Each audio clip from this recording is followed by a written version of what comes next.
SC/STಗಳು ಕಷ್ಟ ಮಾಡೋದು ಕಷ್ಟ, ಕೆಲಸ ಮಾಡೋದು ಕಷ್ಟ. ಏನಾಗ್ತದೆ, ಒಳ್ಳೆ ಹುದ್ದೆಗಳೆಲ್ಲ ಹಣ ಕಾಯೋದೆಲ್ಲ ಒಂದು ವರ್ಗದ ಕೆಲಸ ಆದರೆ ಹೆಣ ಕಾಯೋದೆಲ್ಲ ನಮ್ಮ ಜನದ ವರ್ಗ ಅನ್ನಂಗೆ ಆಗೋಗ್ಬಿಟ್ಟಿದೆ.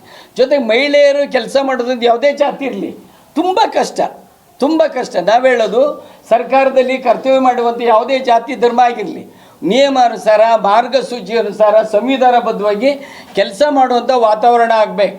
ಇವತ್ತೇನಾಗ್ತದೆ ನಿಮಗೆ ಗೊತ್ತಿದೆ, ಇಲ್ಲಿ ಇವತ್ತು ಜನಪ್ರತಿನಿಧಿಗಳು ಎಲ್ಲ ಕಡೆ ಒಳ್ಳೆಯರಿಲ್ಲ. ಕೆಲವು ಕಡೆ ಅಧಿಕಾರಿಗಳು ನೌಕರರು ಅಂದರೆ ಗುಲಾಮರು ಅನ್ನೋ ಭಾವನೆ ಬಂದುಬಿಟ್ಟಿದೆ ಯಾವುದೇ ಜಾತಿ ಆಗಲಿ. ಹಿಂದೆ ನೋಡಿ ಶಾಲಿನಿ ರಜನೀಶ್ ಮೇಡಮ್ ಇದ್ದರು ಮುಖ್ಯ ಕಾರ್ಯದರ್ಶಿಗಳೇನೆ ಒಬ್ಬರು ಜನಪ್ರತಿನಿಧಿ ಬಾರಿ ಕೀಳು ಭಾಷೆಯಲ್ಲಿ ಮಾತಾಡ್ಬಿಟ್ಟಿದ್ದರು ಒಬ್ಬ ಹೆಣ್ಮಗಳಿಗೆ. ಇನ್ನೊಬ್ಬರು ಆ ಶಿಡ್ಲಘಟ್ಟದಲ್ಲಿ ಪವಿತ್ರ ಗೌಡ ಅನ್ನೋ ಹೆಣ್ಮಗಳು ಪುರಸಭೆ ಅಧಿಕಾರಿ ಪವಿತ್ರ ಗೌಡಪ್ಪ, ಇನ್ನೊಬ್ಬ ನಾಯಕ ಹೋಗ್ಬಿಟ್ಟಿದ್ದಕ್ಕೆ ವಿಚಿತ್ರವಾಗಿ ವರ್ತಿಸ್ಬಿಟ್ಟಿದ್ದ. ನಿನ್ನೆ ನೋಡಿ ಹಾಸನಲ್ಲಿ ಇಂದಿನ ಮಾಜಿ ಸಚಿವರಾದಂಥ HD ರೇವಣ್ಣ ಅವ್ರನ್ನವ್ರು ಏನು ಮಾಡಿದ್ದಾರೆ, DC ಜಿಲ್ಲಾಧಿಕಾರಿಗೆ ಎಲ್ಲಿಂದ ಕರ್ಕೊಬಂದಿದ್ದೀರಿ ಅಂತ ಹೇಳ್ತಾರೆ ಅಂದರೆ ವಾಟ್ ಇಟ್ ಮೀನ್ಸ್. ಒಬ್ಬ ಜಿಲ್ಲಾಧಿಕಾರಿ ಆಗೋನು ಇಲ್ಲೆಲ್ಲ ತಿಪ್ಪೆಲಿ ಇದ್ದಂಗೆ ದಡಕಂತೋಡೋಕೆ ಜಿಲ್ಲಾಧಿಕಾರಿ ಆಗಕ್ಕಾಗತ್ತಾ?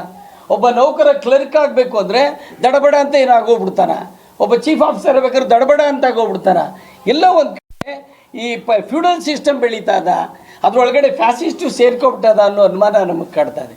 ನಮ್ಮ ಸಂಘಟನೆ ಕೂಡ ಯಾವುದು ಇವಾಗ ಶಾಲಿನಿ ರಜನೀಶ್ ಮೇಡಮ್ ಬಗ್ಗೆ ಒಬ್ಬ ಜನಪ್ರತಿನಿಧಿ ಮಾತಾಡಿದಾಗಲೂ ಬಹಿರಂಗವಾಗಿ ಪ್ರತಿಕ್ರಿಯೆ ಮಾಡಿದ್ವಿ. ಪವಿತ್ರ ಗೌಡ ಅಯ್ಯಮ್ಮ ಮಹಿಳೆ, ಇಲ್ಲಿ ಜಾತಿ ಎಲ್ಲ ಮುಖ್ಯ, ಮಹಿಳೆಯರು ಮುಖ್ಯವಾನಿಗೆ ಬರ್ತಿರೋದು ಎಲ್ಲೋ ಸಾವಿತ್ರಿಬಾಯಿ ಫುಲೆ ದೆಸೆಯಿಂದ ಬಂದಿದ್ದಾರೆ. ಆದರೂ ಬಂದವ್ರೂ ಕೂಡ ಮಕ್ಕಳಿರೋ ಯಂತ್ರ ಇವರು ಅಂದರೆ ಹಿಂಗದು ಅವ್ರ ಭಾವನೆಗಳಿಗೆ ಮಾನ್ಯತೆ ಕೊಡದಿರೋ ವ್ಯವಸ್ಥೆ ಎಲ್ಲಿದೆ? ಅದನ್ನೇ ಅಲ್ವಾ ಅಂಬೇಡ್ಕರ್ ಹಿಂದೂ ಕೋಡ್ ಬಿಲ್ ಮಾಡೋಕ್ಕೆ ಹೊರಟಿದ್ದು.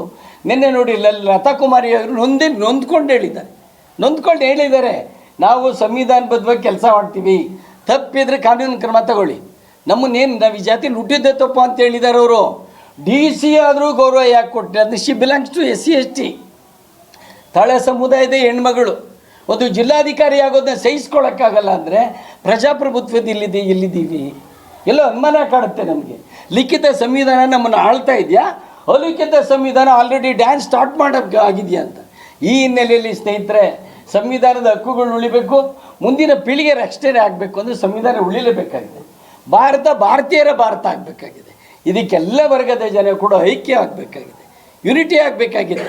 ಆಗದ ಹೊರತು ಭಾರತೀಯರಾಗಲ್ಲ. ಈಗ ಹಿಂದಿನವರೆಲ್ಲ ಕಂಡ ಕನಸುಗಳೆಲ್ಲ ಧೂಳಿಪಥ ಆಗೋಗ್ಬಿಡುತ್ತೆ.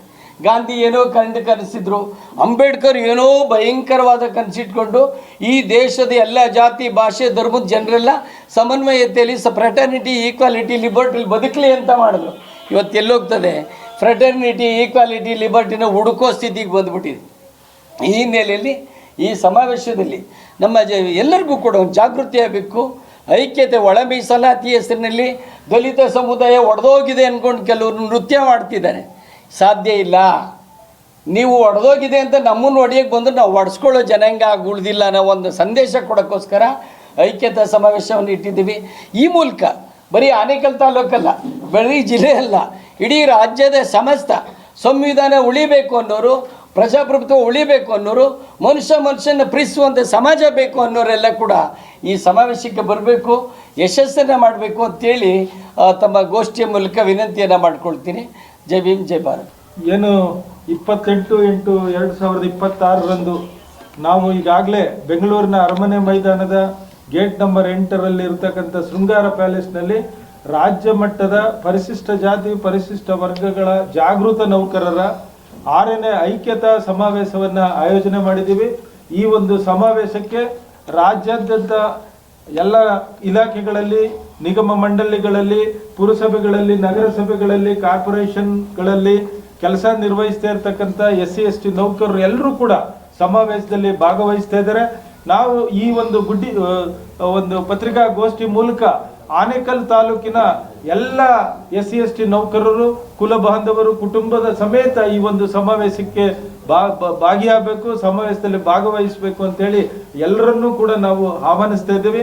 ಈ ಸಂದರ್ಭದಲ್ಲಿ ನಾನು ಕೂಡ ಪ್ರಧಾನ ಕಾರ್ಯದರ್ಶಿಯಾಗಿ ಮೊನ್ನೆ ನಮ್ಮ ರಾಜ್ಯಾಧ್ಯಕ್ಷರು, ನಮ್ಮ ಮುಖಂಡರು, ನಮ್ಮ ನಾಯಕರು ಏನು ನಮ್ಮ ಹಾಸನ ಜಿಲ್ಲೆಯ ಜಿಲ್ಲಾಧಿಕಾರಿಗಳಿಗೆ ಇವತ್ತು ಅವಮಾನ ಆಗಿದೆ, ಅದನ್ನ ಈ ಪತ್ರಿಕಾಗೋಷ್ಠಿ ಮೂಲಕ ನಾವು ಖಂಡಿಸ್ತೀವಿ.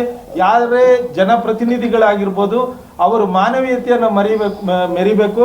ಮಹಿಳೆಯರಿಗೆ ಗೌರವವನ್ನು ಕೊಡೋದನ್ನ ಫಸ್ಟ್ ಕಲಿಬೇಕು ಅಂತ ಹೇಳಿ ಅವರಲ್ಲಿ ಮನವಿ ಮಾಡ್ತಾ, ಈಗ ಏನು ಅನ್ಯಾಯ ಆಗಿದೆ ಅದನ್ನ ನಾವು ನಿಜವಾಗ್ಲೂ ಕೂಡ ನಮ್ಮ ವೇದಿಕೆ ಮೂಲಕ ನಮ್ಮ ಸಮನ್ವಯ ಸಮಿತಿ ಖಂಡಿಸ್ತದೆ ಅಂತೇಳಿ ಈ ಸಂದರ್ಭದಲ್ಲಿ ಹೇಳೋದಕ್ಕೆ ನಾನು ಇಚ್ಛೆ ಪಡ್ತೀನಿ. ಬಾಬಾ ಸಾಹೇಬ್ ಅಂಬೇಡ್ಕರ್ ಅವರು ಒಂದು ಮಾತಾಡಿದ್ರು, ಏನಂದರೆ ಶಿಕ್ಷಣ ಅಂತಕ್ಕಂಥದ್ದು ಹುಲಿ ಹಾಲಿನಂತೆ, ಅದನ್ನು ಕುಡಿದವರು ಗರ್ಜಿಸಲೇಬೇಕಂತ. ಸೊ ಈ ನಿಟ್ಟಿನಲ್ಲಿ ಇವತ್ತು ಸಮನ್ವಯ ಸಮಿತಿ, SC/ST ಸಮನ್ವಯ ಸಮಿತಿ ಏನಿದೆ, ಇದು ರಾಜ್ಯಾದ್ಯಂತ ನೌಕರರಲ್ಲಿ ಒಂದು ಹೊಸ ಚೈತನ್ಯವನ್ನು, ಹೊಸ ಜಾಗೃತಿಯನ್ನು ಮೂಡಿಸಿದೆ. ಈಗಾಗಲೇ ಶಿವಶಂಕರ್ ಸರ್ ಈ ಕಾರ್ಯಕ್ರಮ ಸಮಾವೇಶದ ಅದರ ಉದ್ದೇಶ, ಯಾಕೋಸ್ಕರ ಸಮಾವೇಶ ಮಾಡ್ತಾ ಇದ್ದೀವಿ ಅಂತಕ್ಕಂಥದ್ದನ್ನು ಸಂಪೂರ್ಣವಾಗಿ ವಿವರವಾಗಿ ಅದನ್ನು ನಮ್ಮ ಮುಂದೆ ಹೇಳಿದ್ದಾರೆ.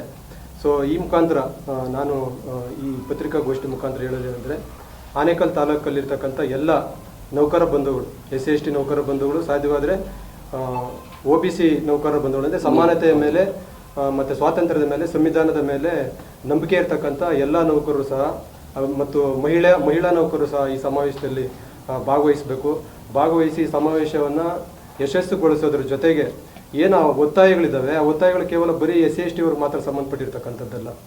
ಇದು ಮಹಿಳೆಯರ ಹಕ್ಕುಗಳು ಸಹ ಇದರಲ್ಲಿ ಸೇರ್ಕೊಂಡಿರೋದ್ರಿಂದ ಈ ಸಮಾವೇಶದ ಒಂದು ಹಕ್ಕೊತ್ತಾಯಗಳು ಜಾರಿಯಾಗಲಿ, ಅದರ ಯಶಸ್ವಾಗಲಿ ಅಂತಕ್ಕಂಥದ್ದನ್ನು ಹೇಳ್ತಾ, ಮತ್ತು ಎಲ್ಲ ಪ್ರಗತಿಪರ ಸಂಘಟನೆಗಳು ಮತ್ತು ದಲಿತ ಸಂಘಟನೆಗಳು, ಮಹಿಳಾ ಸಂಘಟನೆಗಳು ಈ ಕಾರ್ಯಕ್ರಮದಲ್ಲಿ ಭಾಗವಹಿಸಿ ಈ ಸಮಾವೇಶವನ್ನು ಯಶಸ್ವಿ ಮಾಡಬೇಕಂತ ಹೇಳಿ ಕಳಕಳಿ ವಿನಂತಿ ಮಾಡ್ಕೊಳ್ತಾ ಇದ್ದೀವಿ. ಜೈ ಭೀಮ್.